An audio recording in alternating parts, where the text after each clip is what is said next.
All right, so I know I've been trying to make some videos for the past few weeks talking about what's going on in the world of wrestling because there's a lot for me to explain, but I really only want to talk about two things right now, and that, of course, is what happened last night on AEW with Tommaso Ciampa. Yeah, Tommaso Ciampa, the man that said he wasn't going to renew his contract for WWE, is now in AEW, accepting Mark Briscoe's open challenge to face him for the TNT title on Collision.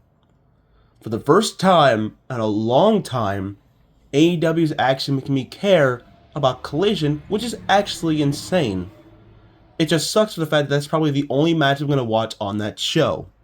But let me make this very clear, because I've said it once and I'll say it again. I appreciate the fact that this type of talent are being brought into AEW. It's just, please, for the love of God, do not put Tommaso Ciampa in the Don Callis family. I've said it 1,000 times. I am sick of this group.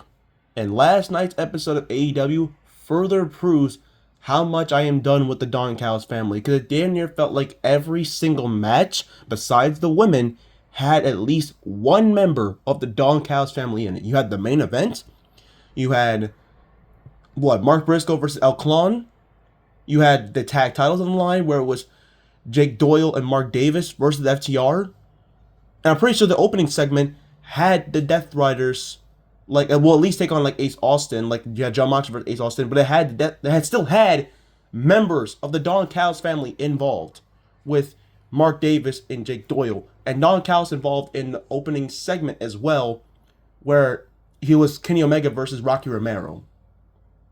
Like, I do not need to see any more of the Don Callis family, and I definitely don't want to see Tommaso Ciampa in that group.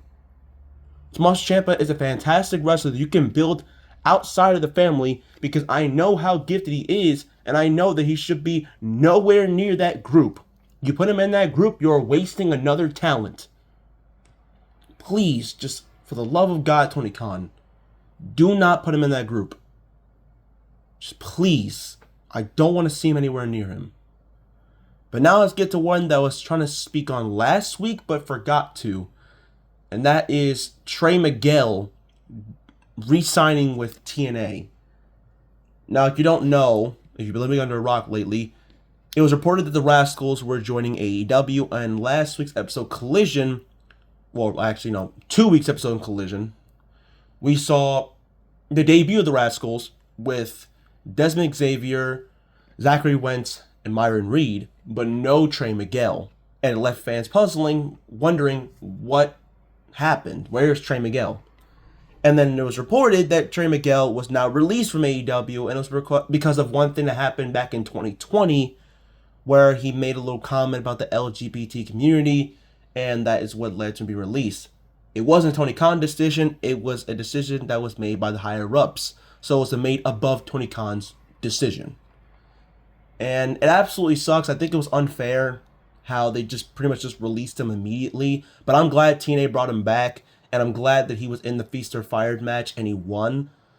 Please, for God, do not have him get the Fire briefcase. If he somehow manages to come back just to get released, that's actually going to be just complete insane. Like, you bring someone back just to immediately release them. Like, at that point, I would just rather have Trey Miguel go to WWE, because it's clear that both AEW and TNA don't want him, if that's the case. I'm just hoping that that's not true. Now, I already saw the spoilers. I already know who is getting one of those briefcases. I already know, what is inside of it. So I know which one's getting, the world title match. I'm not going to say who. You'll have to watch tonight on TNA.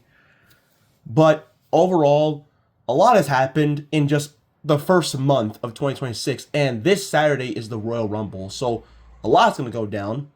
Well, for most people, they'll be able to watch it live. I won't, because I have to work. Lovely! It's going to be great. I want to go back and watch it. But the one thing I do know is that I'm actually excited. I know that AJ Styles will probably have his last match, and if it is his last match against Gunther, I want to say thank you so much, AJ, for everything you've done for my career.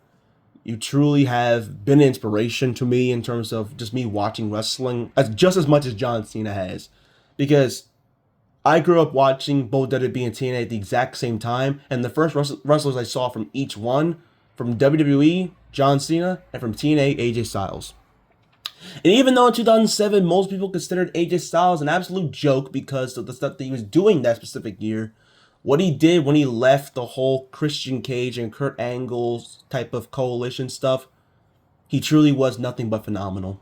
Truly was at his absolute peak, at his prime, doing the best work you could possibly think of for any wrestler at that time.